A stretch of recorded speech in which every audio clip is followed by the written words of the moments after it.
Coming up next, the in-person part of the semester is ending for Penn State students, but one professor says virtual classes have been an adjustment for educators too. I think I probably underestimated the level of stress that students were experiencing. Also, coming up, see how 2 students launched their own businesses even during this pandemic. And how a local bookstore is helping Centre County kids this weekend. The Centre County Report starts now.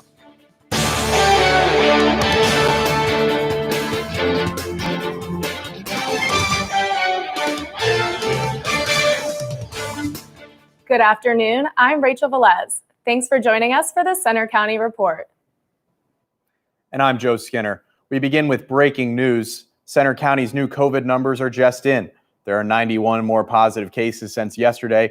That brings the total cases in our county to 5,502 since March. And the number of deaths in Centre County is up to 33. Also, the State College School District says it will shift to fully remote learning for 2 weeks after Thanksgiving break. It's been struggling with absences related to COVID and other factors. The current plan is to return to in-person classes December 14th unless the situation gets worse. And more breaking news today. Pfizer is asking for emergency use of its COVID-19 vaccine, starting a process that could bring some doses as early as next month. But that doesn't mean it's time to put the masks away. Jeremy Gaines talked with a medical professional about the ongoing pandemic. The coronavirus pandemic has contributed to an overwhelming amount of negative news, but recent announcements from Pfizer and Moderna have brought hope that the pandemic might soon end. They say that their vaccines for COVID-19 are more than 90% effective in clinical trials. However, the pandemic is not over yet. Hospitals across the nation are experiencing a surge in COVID patients. In normal times, a crowded emergency department might need to use excess space for patient beds. But that isn't an option in this pandemic because of the transmissibility of the coronavirus. Brian Greenberg, a nurse practitioner from Central Massachusetts, explained the challenges this poses. Those patients that are normally in hallway beds are now in the waiting room. So now you have a waiting room that's 40 people deep instead of 20 people deep, and people are waiting in the waiting rooms a lot longer because there's a bottleneck in terms of the number of available beds to be seen in. Greenberg says this backlog means that sometimes people get tired of waiting and leave before ever getting treatment. Further complicating the workload that hospitals have is that some of their staff have contracted COVID-19, sidelining them from being able to help when they're needed most. Luckily, it appears that frontline workers like Mr. Greenberg and his colleagues would be the first to receive the vaccine, but the general public could be waiting a bit before this protection is widely available. I think the vaccine will be promising, and I'm glad that vaccines will be coming out soon, but I'm not sure how quickly it's going to change the landscape. It's going to be a good while before I think things go back to normal. Even though there have been significant breakthroughs in vaccine development, it is still vital for everyone to continue to wear masks, socially distance, and regularly get tested for COVID-19. Thanksgiving with a mask is better than Christmas in the ICU. That just because vaccines around the corner doesn't mean we can't let up. It doesn't mean we should let up. It means we need to continue to be diligent. In University Park, I'm Jeremy Gaines for the Centre County Report. The government projects that Pfizer and Moderna could produce enough doses of the vaccine for 20 million people by the end of the year. COVID has forced a change in a Pennsylvania tradition that's more than 130 years old, Groundhog Day. Organizers say when Puxatawny Phil predicts the weather this coming February, it'll be without any crowd at Gobbler's Knob. The event will be live streamed online with no visitors there in person. Today marks the final day of in-person classes at Penn State as the university now moves into its fully remote learning period after Thanksgiving. Administration, professors, and students all have had to dramatically change how to teach and learn this fall, with many classes moved to virtual delivery. One professor I spoke with talked about what she's learned about students learning in a remote environment. I think I probably underestimated the level of stress that students were experiencing, and how the kind of franticness of not actually having a person that they could talk to would just lead to this kind of really this escalation of anxiety. After Thanksgiving break, Penn State returns for the rest of the semester and takes an extended holiday break until classes resume in mid-January. Black Friday and holiday shopping season will look different this year because of the pandemic. Emily Kyler has more on what stores are doing to get ready. I think that a lot of people are interested in shopping from the comfort of home. Danielle Stemple at Lions Pride says the State College store is gearing up for Black Friday. Their sales will start next Tuesday and Wednesday, both in person and online, for people not comfortable going to the stores. Lions Pride is still planning for a steady stream of in-person shoppers next weekend and is offering free shirts with every $100 purchase to all customers. So we're really happy to be able to offer the people that are shopping from home the same sort of incentive that the people shopping in-store will have. The deals offered starting next Tuesday will continue into Cyber Monday. For bigger chain stores like Target, it's been more like Cyber Month. They've had early holiday sales online since the start of November as people started shopping earlier. Target will continue to have discounts and deals online through the rest of this month into Black Friday to keep people out of the store and at home safe. Many experts say retailers face an unpredictable holiday period as customers balance the spirit of the season with COVID's impact on jobs and the economy. Most predict slower sales at brick and mortar stores and more from online sales growth. In State College, I'm Emily Kyler for the Center County Report.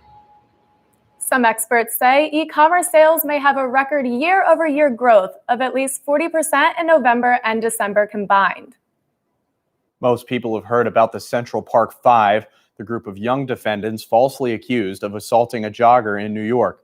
There have also been thousands of others wrongfully convicted across the nation. Reporter Kennedy Miller talked with two of them after they spent more than 20 years in prison. It's just hard to explain. I mean, it was rough, very rough on me, my family. Some days were better than others, but it's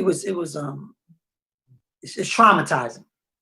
In 1992, Theophilus Wilson was arrested for a triple murder in Philadelphia at age 19 and faced life in prison without the possibility of parole. And I always tell people that pain is a serious motivator, and it can motivate you negatively or positively. And I chose to do it. I chose to allow it to affect me in a positive way. So I never really sat there and just, I never gave up at all. Wilson was eventually freed after 28 years in prison for a crime he never committed. A witness admitted lying at his trial in exchange for a plea agreement. According to Mellison Law Office, wrongfully convicted people have spent an average time of 13.6 years behind bars, totaling more than 4,000 years in prison. Misconduct contributes to false criminal convictions of more than 54% of innocent people, who are later exonerated. The Innocent Project reports that 2 to 5% of people serving time behind bars are innocent. With over 2 million people incarcerated in the United States, a 2% rate is equivalent to over 40,000 people wasting their lives behind bars. The average age of exonerees at the time of their conviction is 27. But Giovanni Reed was falsely accused of a homicide when he was just 16 years old and spent 26 years in prison before being freed. Because when I used to meet people and they hear that I have a life sentence, they think that you're the worst person in the world. Like, you must have done something real crazy in order to wind up with a life sentence. But then when they find out that I'm not even responsible for taking a life, it's like, how do you measure that? Nationwide, there has been more than 2,000 exonerations of innocent inmates since 1989. Reed says it's important to surround yourself with the right people. It's nothing but pain and suffering in prison. Like, if you really care about your legacy, if you care about your life, and the people that care about you, if you care about them, you'll be really conscious about steering away from things that's going to land you in that kind of situation. In Harrisburg, I'm Kennedy Miller for the Center County Report. You can learn more about Wilson's wrongful conviction by listening to his podcast titled A Perfect Storm. Coming up next, after a cold week and even a little snow, what's the weekend weather look like? Jacob has a 7-day forecast up next. Also coming up, see how 2 Penn State students managed to launch their own businesses even during the pandemic.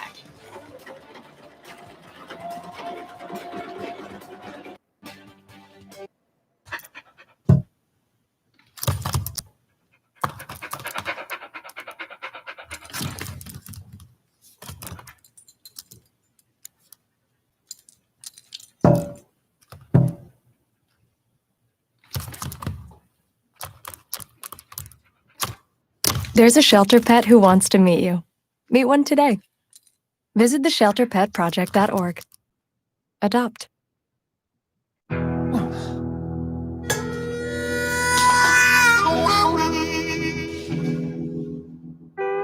Get caught buzzed driving, and you could do some hard time. Craig, knock it off. Sorry, Mom. It could cost you around $10,000 in fines, legal fees, and increased insurance rates. And that could set you back a few years. Buzzed, busted, and broke. Because buzzed driving is drunk driving.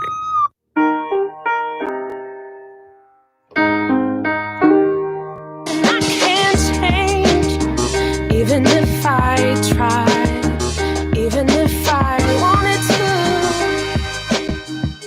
There's one thing you can never have sex without. It's consent. Because sex without it isn't sex. It's rape. It's on us to stop sexual assault. Learn how and take the pledge at itsonus.org. They said I have troll teeth. That my voice sounded like a possessed baby doll. That no one would ever love someone as stupid as me. That I was fat, ugly. Disgusting. The effect of bullying is potent. We will no longer be the silent majority. Now, when you see online bullying, there's something you can do about it. We're going to take action with the I. I am a witness. I am a witness. I am a witness. I am a witness. I am a witness, and so are you. 'Cause I'm gonna stand by you.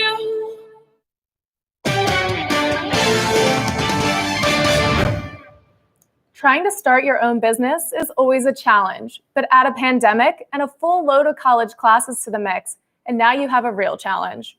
Meet two Penn State students launching their own companies. There's no denying that clothing and style play a big role in the college culture on Penn State's campus. With a niche market like this, two Penn State seniors, McKenna Kimmel and Carson Sneegaki, saw an opportunity to start businesses of their own. I really wanted to do something both sustainable, that's good for the environment, and also something that's very unique. Kimmel started her Instagram site at Go State Designs as a sophomore. She sells hand-designed thrifted game day clothes. Although challenging at times, she wanted to combine her love for clothing with her background in finance. It's still small and growing, but I didn't realize how big it would get so far, and I just really love seeing people wear my clothes. That's definitely the biggest thing. Getting brand exposure and followers proved to be the biggest challenge for Kimmel. But she was able to break even after her first sale and has been operating at a profit ever since. It takes McKenna about 2 hours to make a game day shirt like this, which she will later sell on her site for about $35 to $40. Sneegaki also used the sustainable approach by restyling and selling thrifted clothing on her Instagram site at Thrifted Trip.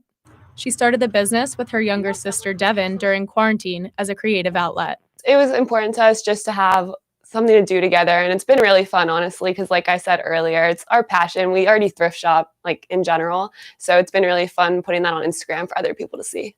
Sneegaki and her sister spend anywhere from 2 to 5 hours a week running the business and have been operating at a profit since their first collection drop. Both Sneegaki and Kimmel agree that running a business as a full-time student can be a struggle, but in the end, seeing people in their clothes makes it all worth it. In State College, I'm Rachel Velez for the Center County Report. To check out their sites, head over to Instagram to follow Carson at Thrifted Trip and McKenna at Go State Designs. They drop new items every week. An old cigarette machine now has a new purpose supporting local artists during the pandemic.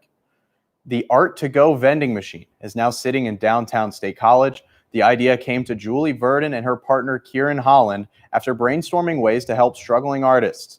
The machine has 22 slots filled with handmade art, including jewelry, puzzles, and pins.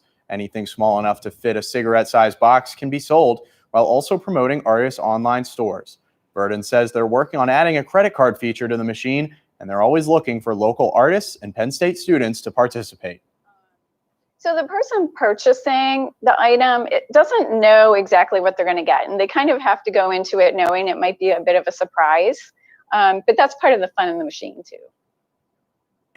Interested artists should email Verdon at julie@art2gosc.com.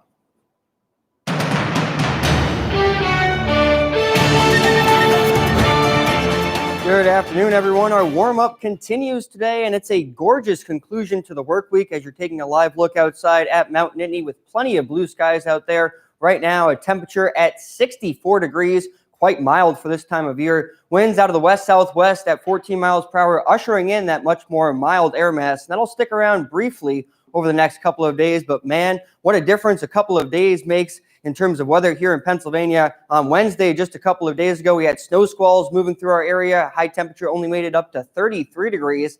And now today we're forecasting a high of 65 degrees, feeling more like early October instead of mid to late November today across the Commonwealth, as temperatures are warming up into the mid to upper 50s to low to mid 60s right now across the state, about 10 to 15 degrees above average for this time of year. And the radar and satellite imagery is showing those dry and clear conditions across the state right now.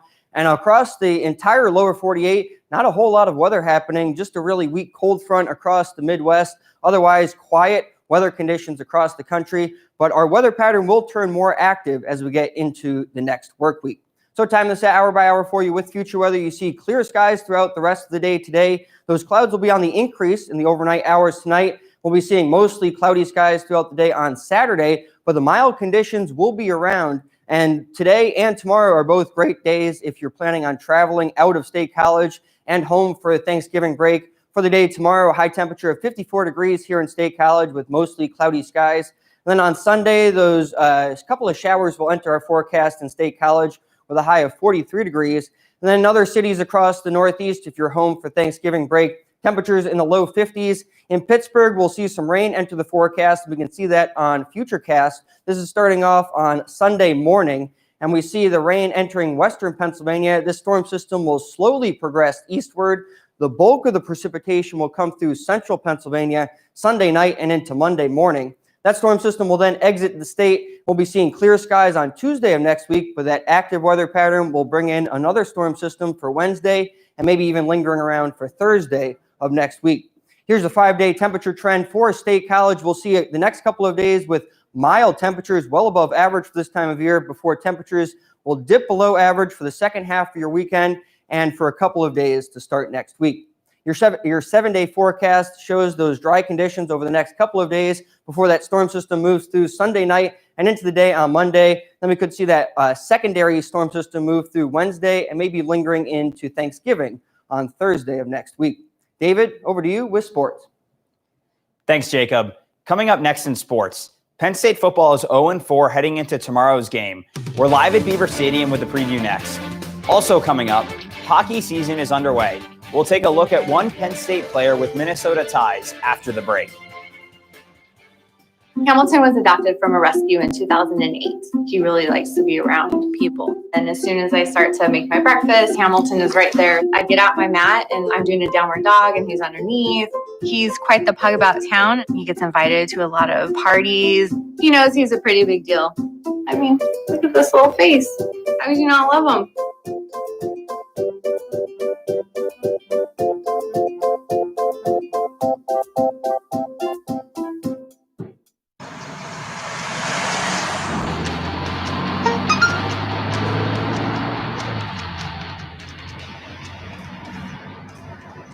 The average text takes your eyes off the road for nearly 5 seconds.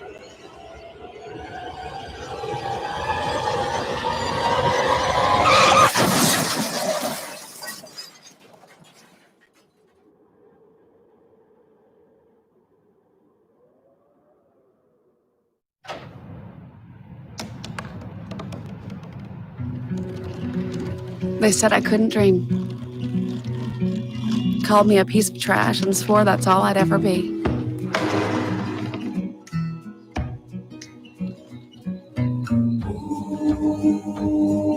Said a bottle couldn't see the ocean.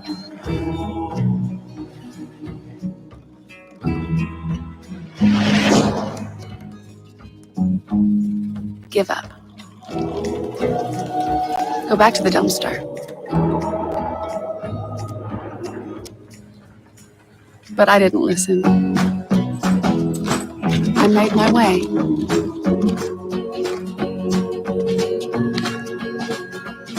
And now, I am what I've always wanted to be.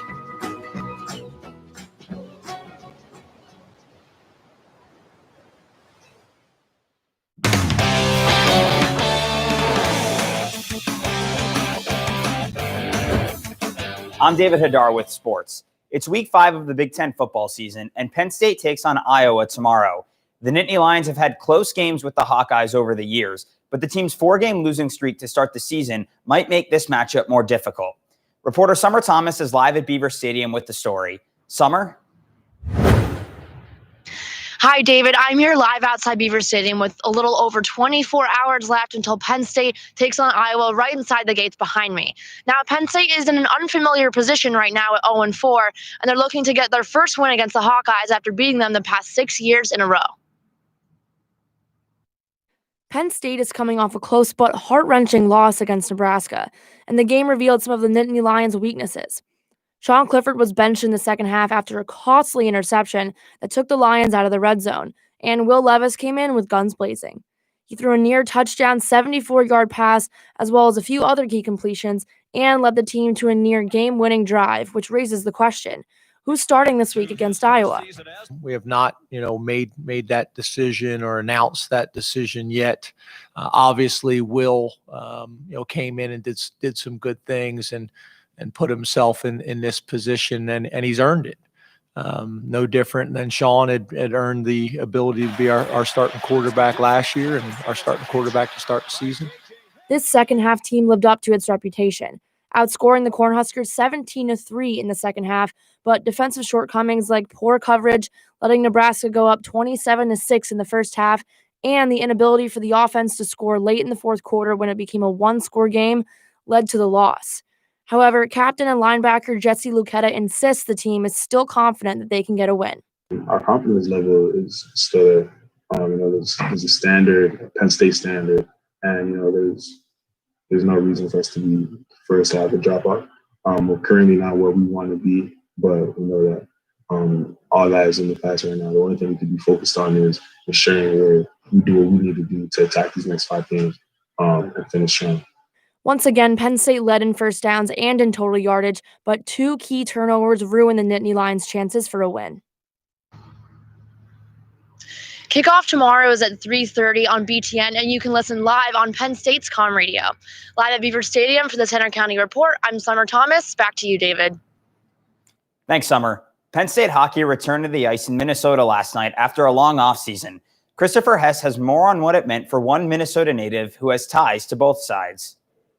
The defending Big Ten regular season champion Nittany Lions hit the ice at Mariucci Arena in Minneapolis last night to take on the Golden Gophers, and one Penn State player was especially ready to get back into game mode. Senior defenseman Clayton Phillips spent the first 2 years of his college career at Minnesota and rejuvenated a Penn State defense that struggled at times before his arrival. But Phillips says there is no bad blood between him and the Gophers. He's just thankful for the opportunity to play.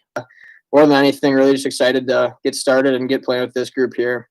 In 4 games against the Golden Gophers last season, the Edina, Minnesota native registered 3 points as all 3 came at Minnesota, with 1 being a game-winning goal. Phillips is excited for the chance to go home and play on a rink he's familiar with, but he says the success the Lions had against Minnesota last season is in the past and they need to focus on the present. Yeah, obviously we had some good success against them last year, but at the end of the day, last year's last year and really doesn't mean anything now. In State College, I'm Christopher Hess for the Center County Report. Penn State fell to Minnesota last night 4-1.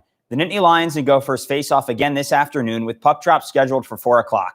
You can catch the game live on Penn State's comm radio. Wednesday brought a slew of basketball news for Penn State fans, including Lamar Stevens heading to the NBA. Wednesday was the NBA draft, and while no Nittany Lions were selected, former standout Lamar Stevens signed with the Cleveland Cavaliers. And the Nittany Lions unveiled their full 25-game schedule. They'll play 5 non-conference games, followed by the 20 Big Ten matchups. Penn State will open the season November 25th against Drexel in the Bryce Jordan Center. Notable home games this season include Seton Hall, Illinois, Wisconsin, and yes, Rutgers. Under current Big Ten regulations, public tickets will not be sold. And as a reminder, Jim Ferry is the interim head coach for the season. In high school sports, Phillipsburg Osceola girls volleyball will play for a state championship tomorrow. The Lady Mounties will try to complete their perfect season against Trinity. In the semifinals, PO beat North Catholic in 4 sets. PO won the first 2 before dropping the third, but the Lady Mounties came back in the 4th to make it to the championship match. It'll be played in Mechanicsburg. What a great The NFL playoff race continues with just 7 weeks remaining in the regular season. The Steelers remain undefeated at the top of the AFC, following their win over Cincinnati last week. Just behind them are the Chiefs, Bills, and Colts, with the Raiders, Dolphins, and Ravens filling out the rest of the current AFC playoff picture. The Steelers will look to remain unbeaten at Jacksonville on Sunday. The Eagles lost to the Giants last week, but that loss wasn't enough to kick them from the top spot in the NFC East. As it stands, Philadelphia remains the projected 4 seed with a wildcard weekend matchup against Tampa Bay. The Eagles will take their 3-5-1 record to Cleveland this weekend. That's all for sports. Now back to you at the anchor desk. Thanks, David. Coming up next, a book fair in State College aims to help local children. Find out how you can participate this weekend after the break. Wow, these are really good. You act surprised.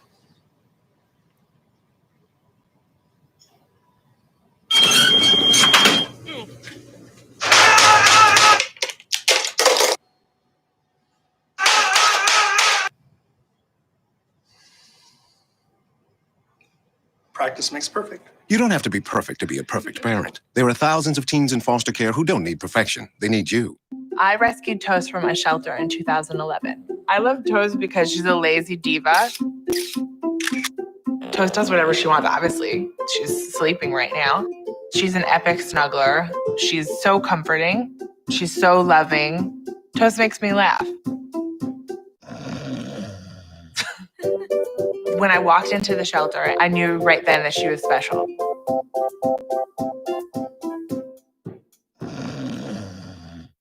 Okay, Simon, what do people wear? Clothes. That's right. So it's important to learn how to dress yourself. Here's how it's done.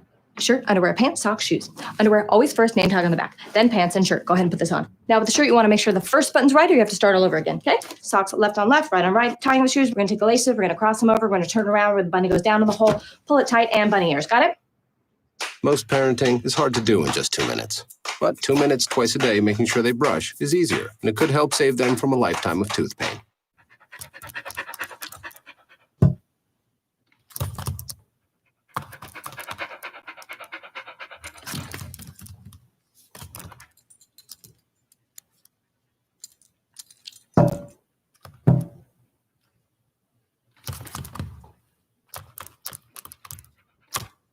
There's a shelter pet who wants to meet you.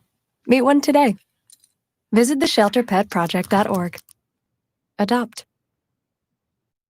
Local families have a chance to browse for good reads this weekend and help kids at the same time during a book fair in State College. The event began this morning and runs through Sunday. It's run by the Mid-State Literacy Council, which gives thousands of books to children across central Pennsylvania. This weekend, if you buy a book at the Barnes & Noble in State College, a portion of the purchase will support the book drive. There will also be virtual author visits as part of the event. The Barnes & Noble is on Benner Pike. That's all for today's newscast. You can find more of our stories on our website, centercountyreport.com. But you can follow us anytime for breaking news on Twitter. That's at Center County REP or on our Facebook page. We also have a Center County Report Instagram. Have a good weekend and a happy and safe Thanksgiving.